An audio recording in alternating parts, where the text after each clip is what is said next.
I realized there are unique, outrageous acts of love that can be committed by me and me alone, and that is the unique purpose, obligation, joy, and responsibility. It's my ability to respond to reality. That's my outrageous act of love. A planetary awakening in love through a unique self symphony. What a privilege it is to be part of this global community.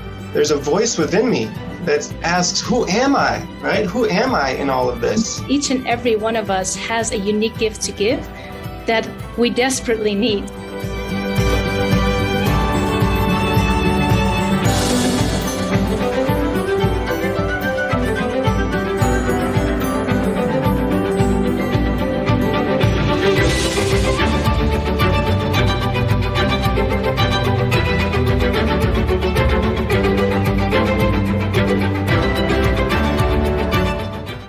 Welcome to the heart of the revolution, everyone. It is with deep joy we are together today at One Mountain, Many Paths. Our mission is what Barbara Marx Hubbard and Dr. Marc Gafni call the planetary awakening in love through unique self symphonies. We are activating a new humanity and awakening as a new species, Homo Amor, the fulfillment of Homo sapiens. As a church, a synagogue, a mosque, a temple, a zendo, no one is excluded, everyone is included, and we come together to attune to the evolutionary impulse awakening within us. Welcome home, everyone. We're so delighted to be together today in week 303 of our live community broadcast.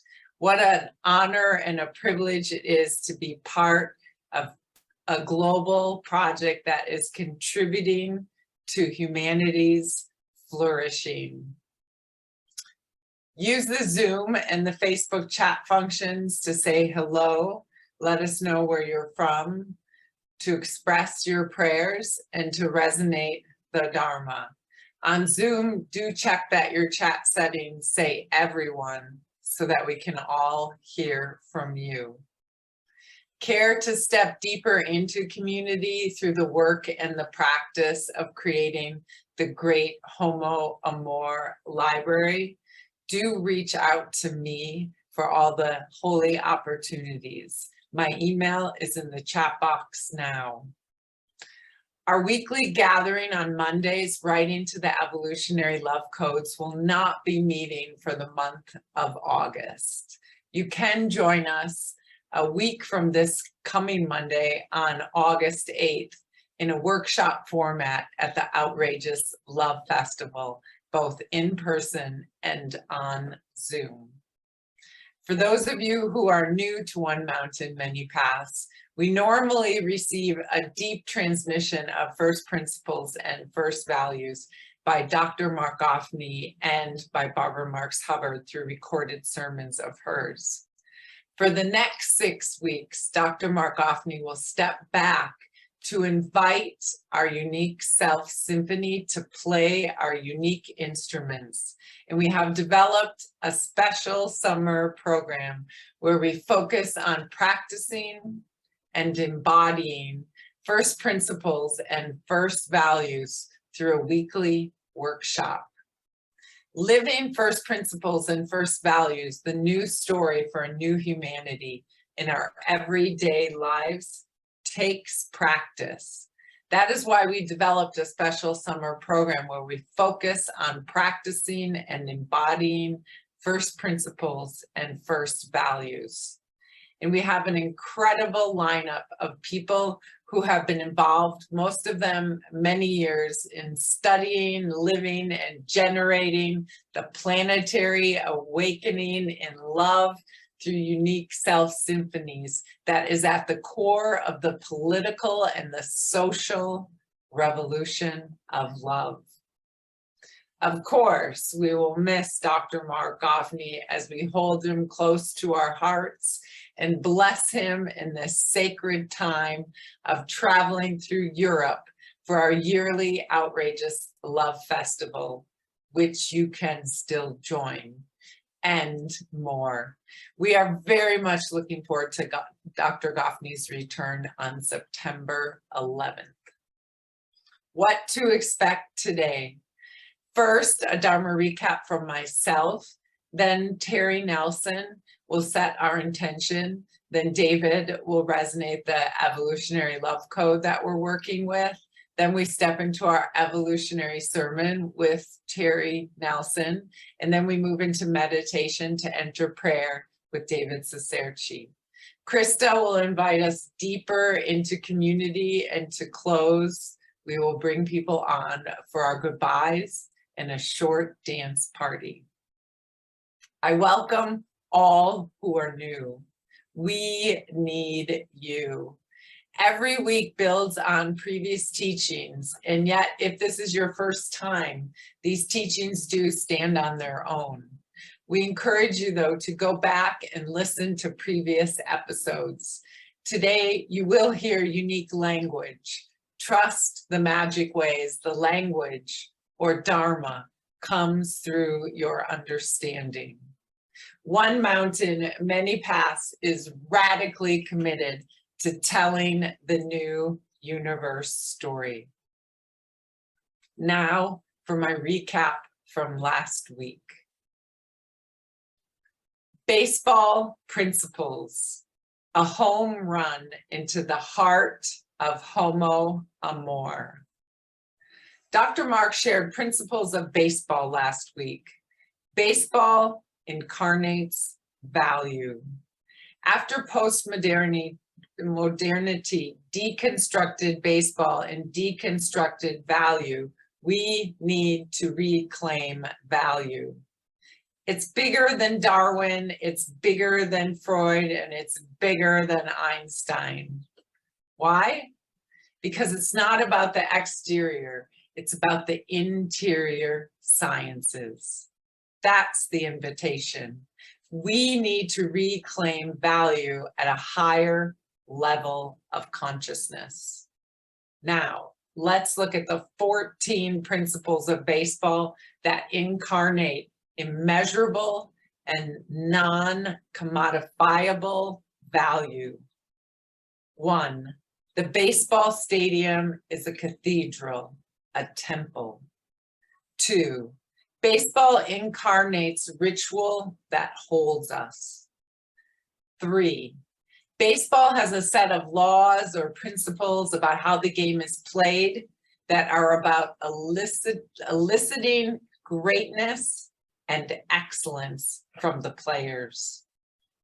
4, the goal of baseball is to come home, like the goal of spirit and value, to dream our way home and to live those dreams.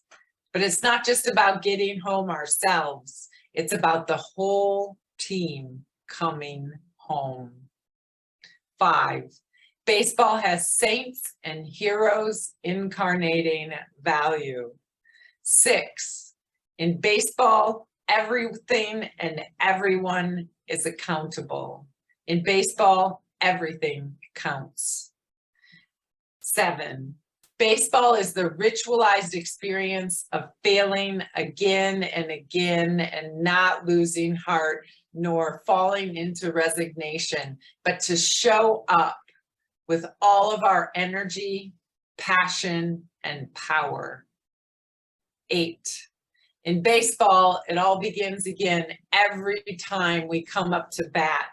Every time we can change our record, lift that stadium to its feet with ecstatic, exultantly that will blow our hearts and minds open. 9, who we are in baseball is not just our record, but there are these greatest moments where the essence of who we are is revealed. 10, The way we create greatness in baseball is both by how we hold failure and by connecting the dots of our moments of greatness. And then you get the story of your sacred autobiography. 11, baseball is unique because it's about autonomy and communion together, about being in that lonely, singular, beautiful place in the context of a larger community and realizing there are people all over the world holding a piece. 12, every baseball player is a unique self and a unique expression of that eternal field of evolving value. Even when that baseball player is done playing and they move on, the field of value remains. The Yankees are still the Yankees and the Dodgers are still the Dodgers. 13, in baseball, we need constant, rigorous, deep, beautiful practice to do really simple things with elegance and with grace. 14, in baseball, we surface the idea of healthy competition. When we talk about one of the roots of existential risk, we talk about reality being constructed as a success story, where the story is a rivalrous conflict governed by win-lose metrics. But that doesn't mean that we get rid of competition. The competition can't be zero-sum competition. If you didn't make it, you died, like in the marketplace we've created in the world today. Imagine, just imagine, if we can articulate a shared grammar of value, a baseball or a soccer for humanity, in which we're all playing in that stadium, in that cathedral, in that temple, and we're all bound by a larger vision of value. That's the possibility. That's baseball. Homo Amor is a baseball player, man or woman. Now I invite us to more deeply enter into the holy and sacred space of one mountain, many paths, and I turn my word to you, beloved Terry Nelson. Okay, Christina, thank you. As we announced, the focus of today is gratitude. And I notice again, as I always do when you speak, in your introduction, I feel totally given to and totally appreciative, not just for your in the moment clarity of your words and your speaking, but also I imagine you before this, all of the preparation, you're making notes, your study, all of it so you can give me this gift in the morning. So thank you, Christina. All right, good morning, everybody. Thank you for having me today. And I want you to know that the topic, the focus of today is muffins. Muffins. Now, this morning is really about muffins. Now, my wife, Betsy, frequently makes muffins for me in the morning. And regardless of whether they are oatmeal or blueberry or banana or apple or walnut or molasses or sugarless or eggless or corn or whatever texture they have, I tend to say, these are good, thank you. And she receives that, Betsy does, but it's a little flat. And I was talking to my friend, Dr. Warren Farrell, who among other things teaches relationship classes. And he says, that's not bad, but you're missing the point. And he pointed out that what Betsy wants to know is that in regard to the muffins, and in regard to everything else, she wants to know that I'm aware of all her intentional choices in the work she did to gift me, and that I appreciate her and all she did for me in gifting me with those muffins. Betsy, like all of us, longs to be seen, known, and heard. Each one of those ingredients in the muffins required a specific choice, an intention that she did and she made for me. She wants to know that I know. She wants to know that I'm paying attention. And well, I'm working on it. I'm working on it. And I got to say, in those few moments when I'm conscious enough to remember to be specific in my appreciation and my gratitude, like, wow, Bets, I noticed those blueberries and chocolate bits and walnuts were terrific together. Did you use sugar or something else? I actually said this recently, and she quickly pulled out the recipe and went through the whole recipe with me so I could see where she made the choices, and she was excited to do it. There's a magic in that kind of appreciation. There's a magic about what it creates in the world. Betsy just lights up when I do it that way. And even though it's not muffins, really, it's Betsy I'm appreciating, it works. And I actually get more muffins that way too. Now, in thinking about this, like, okay, I got it yesterday, just yesterday, she brought home melons. I cut up the melon, ate the melon, and said, wow, that was good. And she says very specifically, this actually happened yesterday, well, I bought them because I thought you'd like them. And in the parentheses, you idiot, you're supposed to appreciate me for what I did for you, and you missed it again. Okay, so I'm working on it. Hopefully I'm getting better. Now, Marc recently said that in the midst of our existential risks and existential threats, to be Homo Amor, we must be willing to live in the world that's already changed. We must be willing to live the dream now.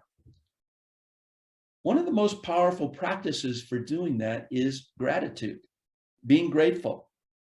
There does seem to be some magic in being grateful. We haven't worked out exactly how to say it, but I think expressing thanks is a first value. Across time, ingratitude has been treated as a serious vice. Quote, ingratitude is the essence of vileness, wrote Kant. David Hume opined that ingratitude was the most horrible and unnatural crime that a person is capable of committing.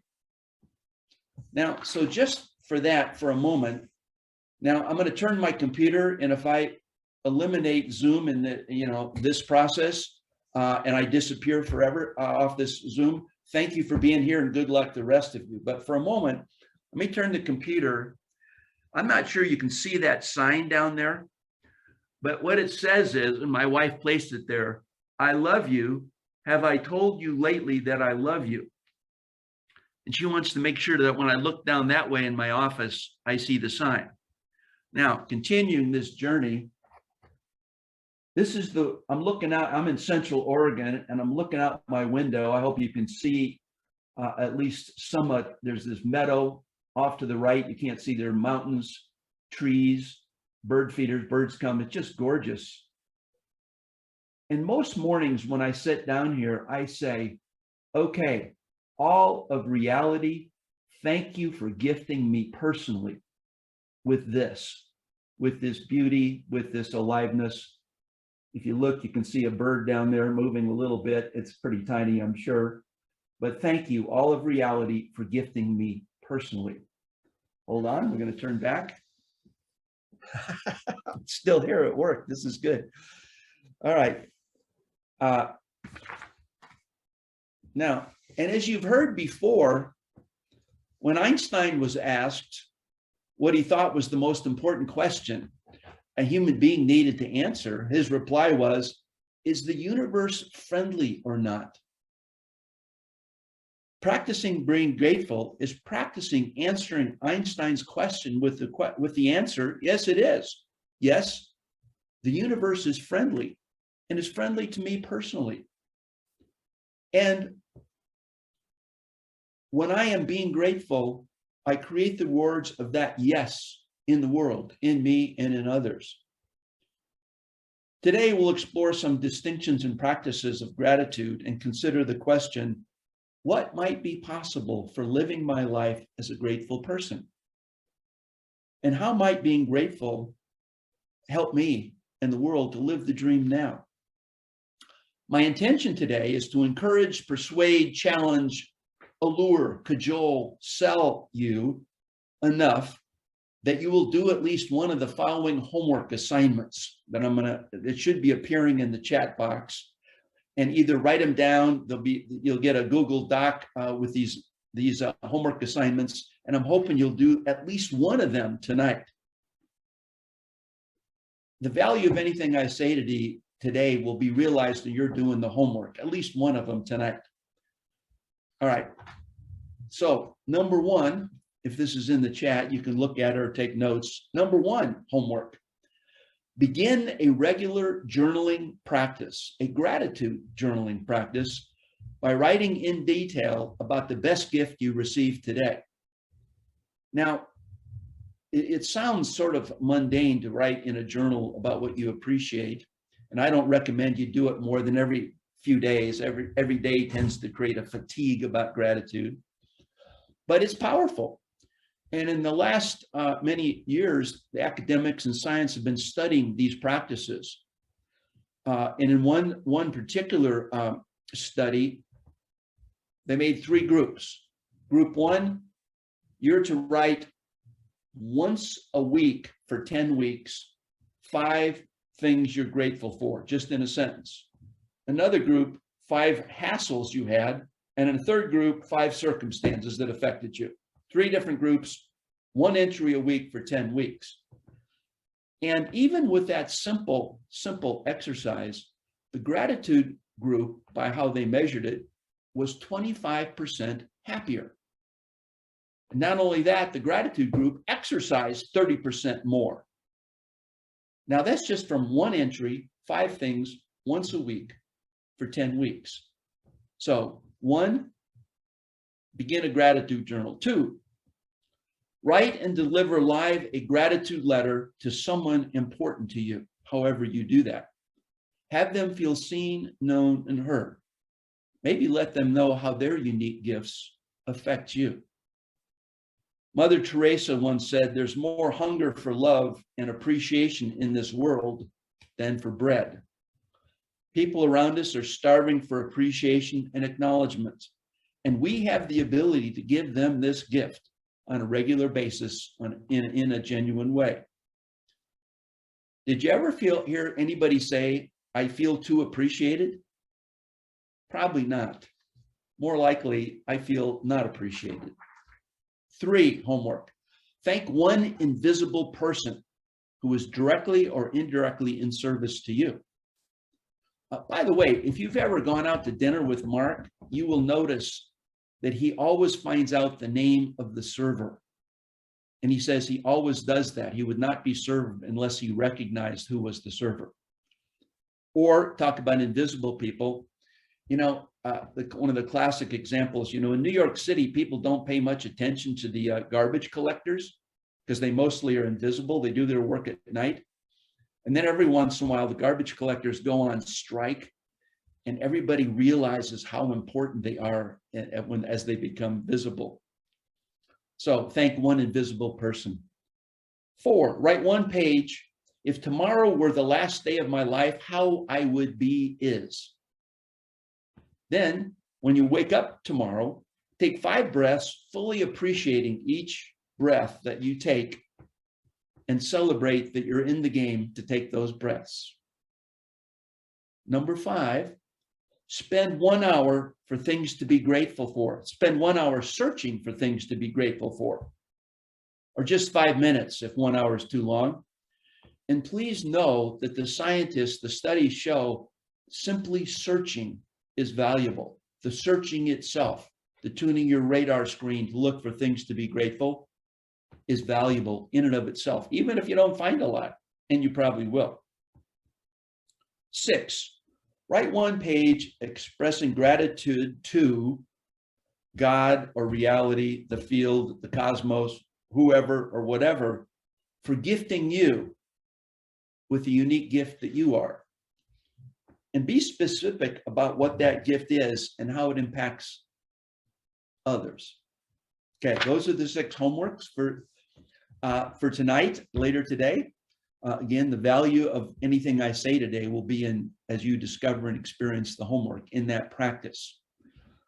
So with that, I turn now to David and our code for the day. David? Thank you, Terry. And I'm grateful for you, Terry, for being part of this community.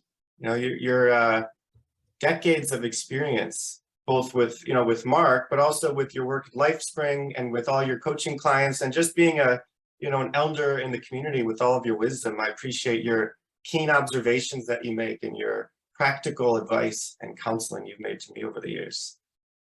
So welcome, everyone. Right now, this is when we actually consolidate the teachings or the topic of today into a code. And remember, we're doing this because we're participating in the evolution of love, right? The codes are a way to actually focus our attention to evolve the way we see ourselves and the way we see our world to participate in something larger.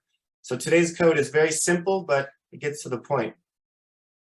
To be Homo Amor, we must be willing to live in the world that's already changed, to live the dream now. To be Homo Amor, we must be willing to live in the world that's already changed, to live the dream now. And I turn my word back to you, Terry.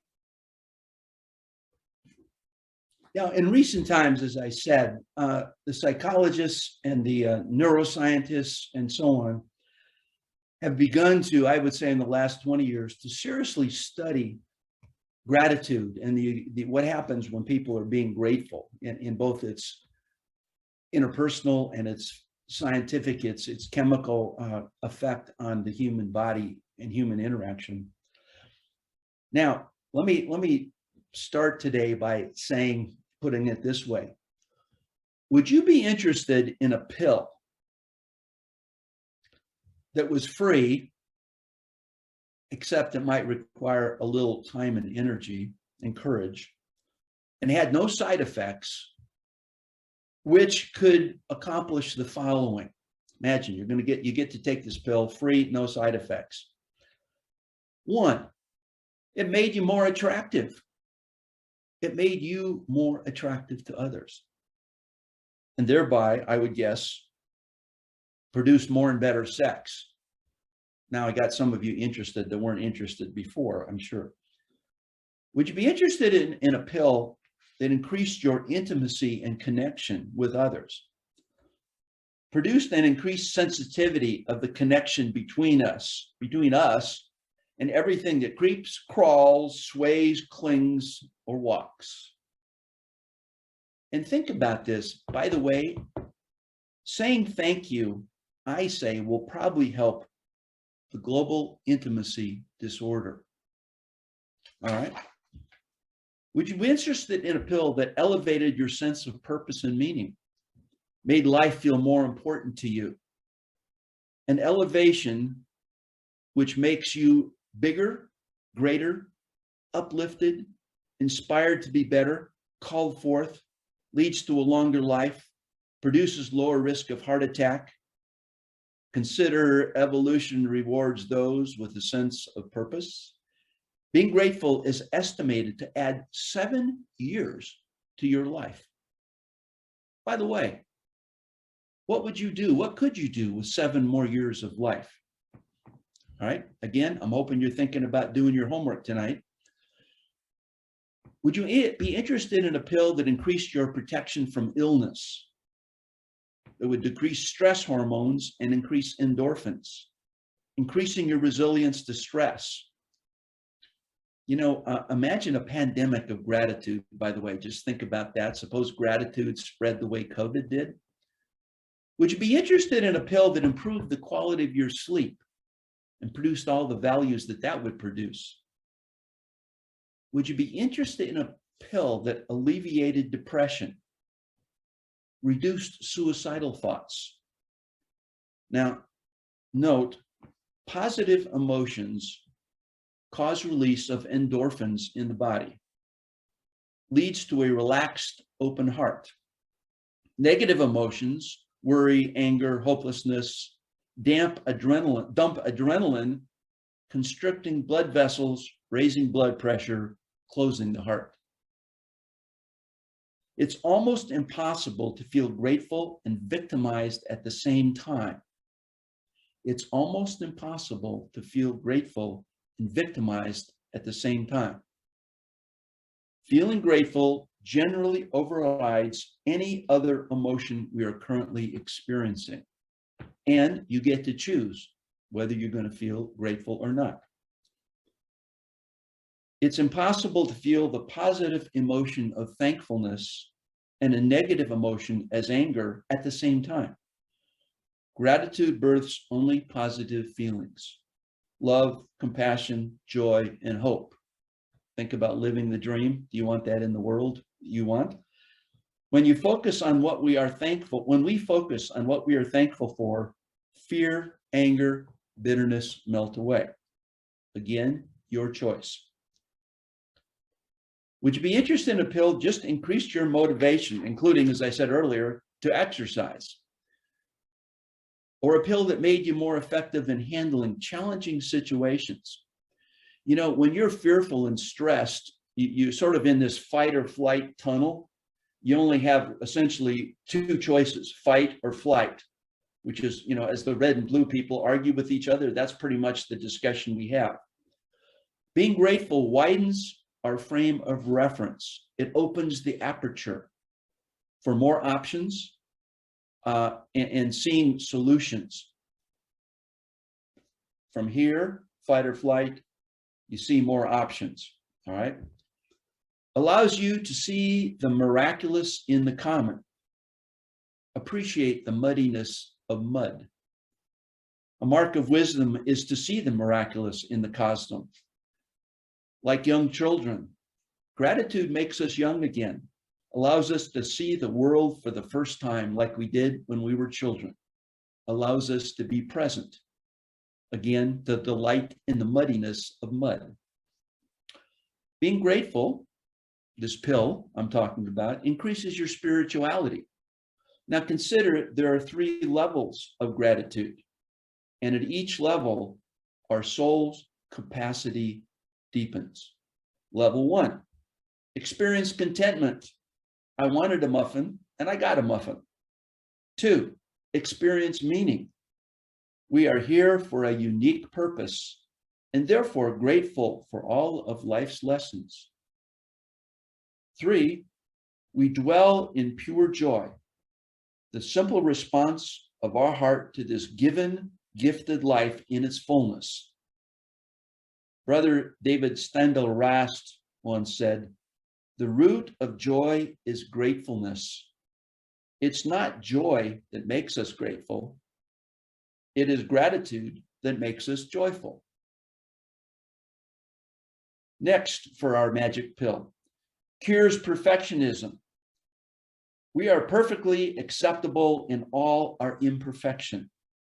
Allows us to enter the highly enlightened state of nerdvana, not nirvana, nerdvana. You know, like, I am a nerd, I've always been a nerd, I will always be a nerd, there's no hope. That kind of nerd. I accept my own nerdness and I go for it anyway. That's nerdvana. It's a higher state of enlightenment. In other words, you're perfect and you get your perfect. And once you get that, you get to get around to getting better and improving. Gratitude.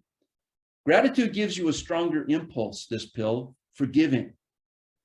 And of course, the giving is the getting, like that old John Denver song, Heart to Heart, says, where love's coming from is where love's going to. Now, all of those values that I mentioned, all of those benefits have been scientifically studied, proven, evaluated in different kind of settings in the last 20 years. And suppose we took the pill. Would that help us, do you think, to live our dream now? I say most likely. Now, gratitude, that's what the pill is, being grateful. What is gratitude? Gratitude is the affirmation of goodness. Gratitude is the quality of being thankful or warmly appreciative of goodness, kindness, or benefits received, like muffins. Gratitude is the affirmation that there are good things in the world, gifts and kindness, benefits that we have received. Gratitude is acknowledgement that other people or sources give us many gifts, big and small, to help us to achieve goodness in our lives. Gratitude arises when an individual, the receiver, perceives that another person or source, the giver, might be God, the universe, luck, the field, fate, or whatever, has intentionally acted to improve the receiver's well-being. And of course, you get to choose how you see that happening. You're the radar tuner. Betsy intended those ingredients for me. When, I see that when I'm awake and when I'm tuned to it and when I'm conscious. Note, expressing appreciation and saying thank you are gratitude in action. Both are a sharing of your gratitude so the other person gets it. That is, you place your gratitude in them. A rule of thumb, not totally true, but a good rule of thumb to operate from, is that who you are is how you show up in other people, and you're responsible for that. It's your job to create you and them. So if they get your gratitude and appreciation, you are a grateful person. If they don't get it, you are not. I invite you to accept that challenge of being fully responsible for sharing yourself so you show up in other people grateful. So your gratitude shows up in someone else. Now, there are 4 facets of gratitude. You might want to reflect on yourself as I go through these. 1, intensity. How strong do you feel gratitude when you feel it? 2, second facet, frequency. How often do you feel grateful? Once a day, once an hour, once a week? Not much at all? Just note. What elicits it, big or little things? 3, span. The number of domains in which you experience gratitude. Around your family, on your job, in nature, community, sports team. Where do you feel that gratitude? And let me digress for a minute. I want to talk about the domain of work and gratitude, since a lot of us spend a lot of time at work, maybe not so much in the office now as we used to, but still. In one study by Wharton and Harvard Business Schools, when the boss moved to saying thank you on a regular basis, workers became 50% more productive. So those of you who are around workers, please say thank you to improve our economy. However, research has also found that people are less likely to feel or express gratitude at work than any place else. In their study, they found on a given day, only 10% of people at work say thank you to colleagues. 60% of people report they never or very rarely express gratitude at work. The result, we fear, is that too many people are feeling unappreciated and taken for granted at work. And organizations as a whole are missing opportunities to create healthier, more fulfilling workplaces, or if you will, to live the dream. The Department of Labor reports the #1 reason people leave their jobs is because they don't feel appreciated. And of course, given the amount of time we spend at work, our well-being at work helps dictate our well-being at life. 4th facet, density, sort of like roots. The number of people through time you feel grateful for a single outcome or life experience. Now, what do I mean by that? Well, if I'm just sitting here, I can look around my office. There's the picture that I just showed you. I love you. Somebody painted that. Somebody made that. Somebody created the frame for me, so Betsy could give it to me. And I look outside and I see all of nature there, and I go, wow, gifted me personally. And then I think about, I'm looking through a window that at one time somebody built this house, put that window in so I could be here for me, so I could have this office space. And not only that, the electricity is on so that I can talk to you and we can have this call. And somebody laid the wires, and somebody built the road that the truck that laid the wires was on, and somebody taught the guy how to lay the road and do the road. And not only that, the police were out there, sort of protecting me from speeders and stuff like that. And oh, back to electricity. God darn it, back in time, Thomas Edison invented electricity so that I could have this moment with you on Zoom. Thank you, Thomas Edison, for your 10,000 failures. And thank you, Thomas Edison's parents, for all that you did to love him so that he can withdraw the 10,000 failures to have electricity so that we could have this Zoom call. Density, roots, how expanded, how far around and back do you let your gratitude for our inner connection get you? Another way of looking at gratitude, there are two kinds of gratitude: gratitudes of exchange, which involves equity, reciprocity, obligation, somewhat transactional, which is good. And you want to be aware of it, you want to do it. When you borrow a lawnmower from your neighbor, there's an expectation he's going to, give the, when you want to borrow, when he wants to borrow your rake, there's a, it's a give and a get kind of thing, and it's reciprocity. Need to be aware of that in the world. It's a good thing.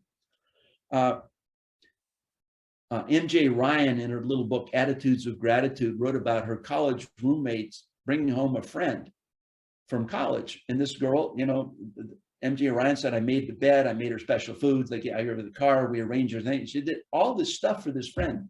And when the friend left, she didn't say a word of thank you. And Ryan says, I didn't do it so she'd say thank you, but I don't think I'm going to invite her again just because something happened. There was like a first value violated when she didn't say thank you. So now, second kinds of gratitude of caring, love, and bonding, a kind of gratitude that we experience when we give from love with no strings attached. And when given that way, it tends to be, not always, but it tends to be received that way. You tend to create the dream you want in the world. Now, looking at all those benefits of gratitude, if it's so good, what keeps us from expressing gratitude? What must we overcome as a culture or as individuals for gratitude to flourish, i.e. for us to flourish? Great question. I'm not going to get into much of it, but I invite you to consider and to look. There are myths around gratitude. One is, gee, if you're grateful, you'll get lazy, sort of Pollyanna. It's not true. Science says the opposite happens.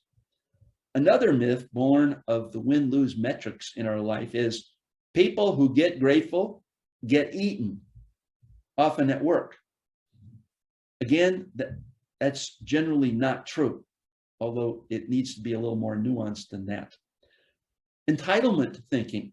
If we think that, if we're entitled, it eradicates the awareness of a gift.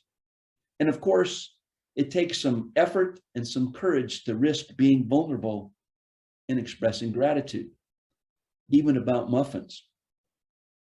So, in conclusion, thank you for letting me speak with you today. I, as always, I've got more than I have given, I'm sure, in this process, and from you being a willing audience. And let me say, to live the dream, say thank you more often. To live the dream, be specific about muffins. I'm sure Homo Amor would be very, very specific in saying thank you about muffins. And last, before I turn you over to David, I hope you do your homework, at least one, all of them. I think you'll find that there's magic in doing the homework. And so with that, I turn to David for prayer. David, you're on. So now we're going to go into a practice. Typically, this is when we go into a meditation to enter prayer. And this time we're actually going to do a little different. We're going to practice what Terry has asked us to do. But we're going to practice gratitude from a post-tragic place, right? Because we're at One Mountain, Many Paths, we're actually promoting a global ethos for a global civilization. You know, Dr. Marc often says we live in a world of outrageous pain, and the only response is outrageous love. We live in a world of outrageous beauty, and the only response is outrageous love. So here we're going to actually express gratitude from a post-tragic place, not pre-tragic, one that ignores all the negative, all the pain, but actually go through the pain and find our gratitude on the other side. So we'll actually go into this exercise that comes from St. Ignatius of Loyola, who founded the Jesuits, but it's been adapted to here to have an integral frame on this. So it's an exercise to actually practice training our perception of God, but not the God you don't believe in, right? But the actual ceaseless flow of creativity that courses through all things, the love that binds all of reality together. So this practice actually helps train ourselves to open our hearts again and again, and this time through gratitude. So it's a 4-step practice. But before we start, just, to actually ground yourself in being. So take a deep breath and just feel yourself in this moment, your feet on the floor, back against the chair, and the breath, the simple breath going in and out of your lungs. So step 1, it's called face the light. So think of all the things that you're grateful for in life, all the times when you felt joy, pleasure, elation, courage, connectedness, all the experiences in your day, whether it's today or yesterday or just in general in your life, when you felt something larger, like you're connected with all that is. Recall those moments when you recognize that you are part of something larger than you. So actually, bring those images into your mind and your experience right now. Maybe it's the garden and all the plants that you have growing out in the garden. Maybe it's your friend that came over and had coffee with you. Maybe you're grateful for your family, your beloved, your husband, wife, your job, just a simple act of breathing. So just call to mind. You can have your eyes closed, you can have them open, you can write them down. I would just encourage everyone actually just to call it into your imagination right now. Face the light. Feel it. Let it sink in. Feel the power. Feel times when you had tearful gratitude or bliss. Now, step 2, face the darkness. So review your life, review your day, your week, and recall the experiences in your life when you felt separate from all that is, when you felt deep anguish, pain, isolation, confusion. Recall moments when you felt lost, when nothing made sense. Maybe you have a hard experience with your family members. Maybe you lost touch with your best friend. Maybe you experienced chronic pain or a tragedy in your life. Maybe the experience of witnessing all the news and the school shootings and the war in Ukraine and the ocean's acidification and all of the environmental degradation. Face the pain, the outrageous pain, the darkness. Actually call to mind and allow yourself to witness that pain. Breathe into it. Face that pain so you can actually cry out and cry out to God, to reality. What is this? This is not fair. Feeling powerless, like a victim sometimes even, when it feels like life seems to be happening to you. So allow yourself to rest in that and experience that outrageous pain flow through you. Step 3, hold the paradox. So bring back the light, the elation, the bliss, the joy that you experienced just a few minutes ago, and bring into your experience also the darkness, and hold both of those the beautiful experiences with your friends and family, and also the pain and tears and trauma. The amazing, powerful movements that are happening, sweeping the globe in so many ways in outrageous love. And then the movements towards authoritarianism and pain. Hold that paradox in your mind and your experience. Take a deep breath. And from this place, from both pain and the openness, the love and the pain, find the gratitude again. So search deep inside for what you're grateful for again and again and again. The simple things, your breath, the sound of the chirping birds, your family, your friends. Collect the good, as Marc often says.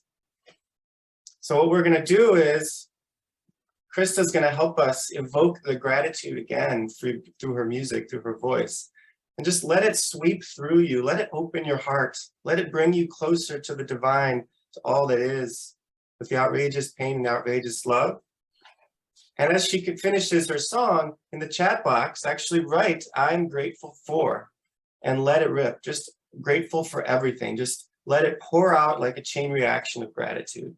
So Krista, bring us inside to thankfulness, to gratefulness.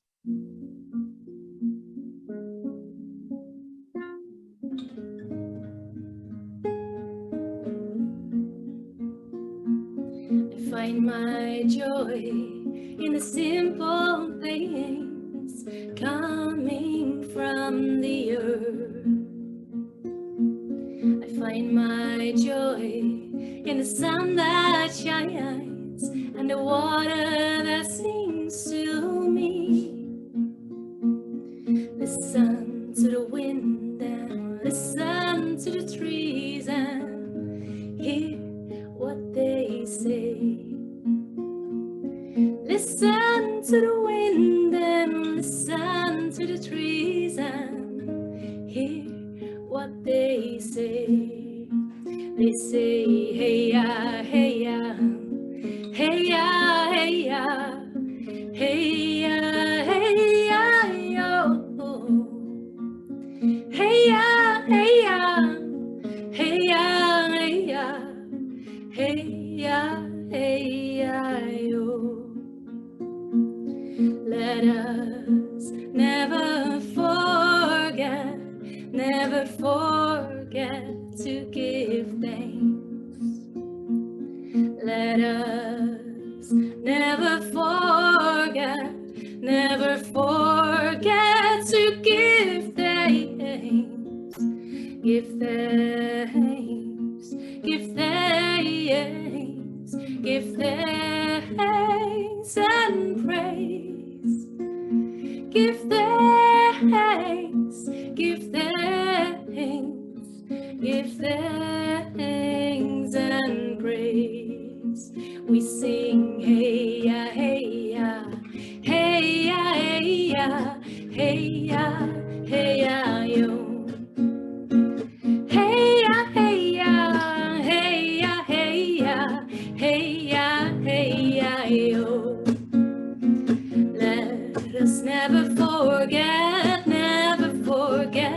to give thanks. Let us never forget to give thanks. We say, hey ya, hey ya, hey ya, hey ya, hey ya, hey ya, yo. Hey ya, hey ya, hey ya, hey ya, hey ya, hey ya, yo. Yes. Pour out your gratitude. I am grateful for. We have Tracy. I'm grateful for communities such as this one, bringing forth love and standing for a new world. Jacqueline, I'm grateful to the pains of the world. Ronan, thank you for steady flow of love that permeates all beings, things, and events. Yes, amen. I'm grateful, Oots, for the love I feel in my heart just listening to Krista. Isn't she beautiful? Her heart radiates through her voice. Devi, consciousness in the body-mind. How is it possible? It's a total paradox. Yes, grateful for that paradox. What else? Shout it out. Suzette, I'm grateful for this amazing community and the work they do to help people turn their suffering into action and love. Yes. Tracy's thankful for that practice. Yes, Tracy. Deep gratitude, Sherry, for the love I experienced in this gathering. Medea, I'm grateful for the Divine Mother's hand holding me as I walked through the fire and also through the glory of life. Yes, amen. Krista Josepha, I'm grateful to get to sing together soon at this festival. Yes, next week, and we're going to hear about that in just a second. And finally, Jamie, I'm grateful for the new story of that emerges from the new human. One more. KZ, I'm grateful for being part of this community, able to contribute to this new story of value in response to existential risk. Yes, amen. And Krista, take us home to the next step. What do we do now? How do we step into outrageous love? Thank you. Wow, David, it's beautiful, beautiful. Thank you for that beautiful practice of gratitude. And I love so much how you bring us inside and place our gratitude before the light and also before the darkness. Thank you so much. And we've been on an incredible journey today with Terry Nelson. There's so much to be grateful for today. So thank you, Terry, for stepping in and sharing your beautiful gifts as a very experienced trainer and coach. It's such an honor to be with you. I am specifically grateful, as you taught us today, for the way that you share it, these personal, heart-opening stories filled with vulnerability and love and truth and honesty just makes me want to open up my heart and do the same and pour myself into this beautiful space that we share. And I'm also grateful, and we are grateful for each other, for this beautiful space here we have at One Mountain Many Paths. And One Mountain Many Paths has been initiated, Christina mentioned it in the beginning, by Barbara Marx Hubbard and Dr. Marc Gafni together for a planetary awakening in love through unique self symphonies. So let's also collect that joy of Barbara and Mark together and all the weeks and weeks and weeks of Dharma, of new language for a new human and a new humanity that they have poured into this beautiful space. And obviously, of course, we're missing Mark, and we're going to be missing Dr. Marc Gafni in the following weeks, but they were also very grateful for this space where we get to step into our unique leadership. And that is, of course, one very strong, important pillar of what we are doing here, is to raise our vibrations, to step into our power and to share our unique gifts into the world. So this is our practice for the next weeks. We will be practicing. It will be more like a workshop space where it's about embodiment and practicing and loving each other. So welcome, welcome, welcome to keep on pouring in your love into the next weeks and come here and join here. And one place, of course, to come is the Outrageous Love Festival. And we've been talking about it for so many weeks. And I hope all of you have signed up and booked your tickets to come, because it is in Europe. It's in Belgium. It's a beautiful, magical, mystical castle in the middle of nature. It's totally extraordinary. There will be delicious food. And just imagine that we will be spending 8 days like this, 7 days, I think, with 3 hours of teaching with Dr. Marc Gafni every day, articulating this new story and making the distinctions and refining this new story. And then in the afternoons, we will be having more workshops with some of the amazing senior teachers like Dr. Christina Kincaid, who wrote the book A Return to Eros together with Dr. Marc Gafni. We have Claire Molinar, Shahab Korten, of course, and so many more people stepping into leadership there and giving amazing, amazing, amazing workshops. And then, of course, we have beautiful blowout parties at night with sometimes wine and l'chaim and celebration, and sometimes with just beautiful music. An amazing musician is coming from Israel, Shimon, who will be sharing his gifts of music with us. It's just an incredible place. I just can't stop talking about it. It has changed my life more than anything. So you can still join. It is the 6th until the 12th of August.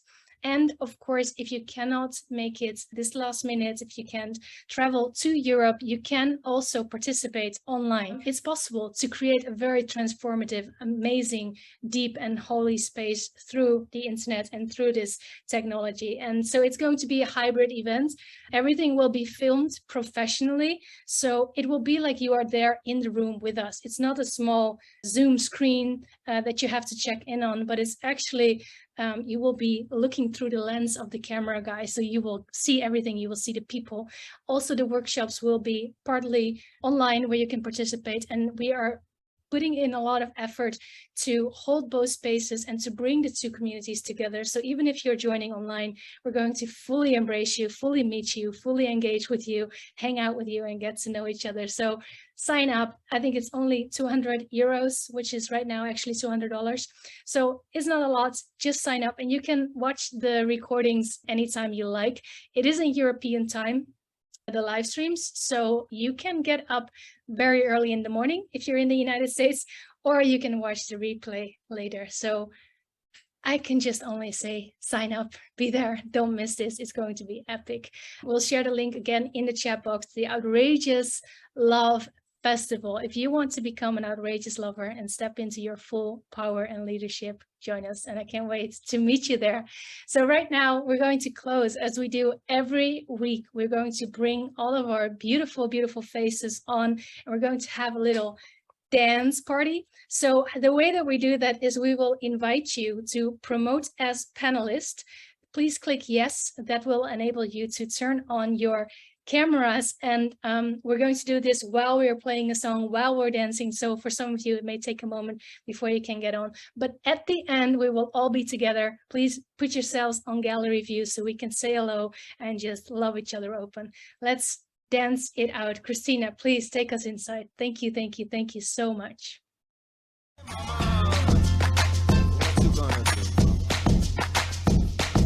Well, my mama told me don't lose you.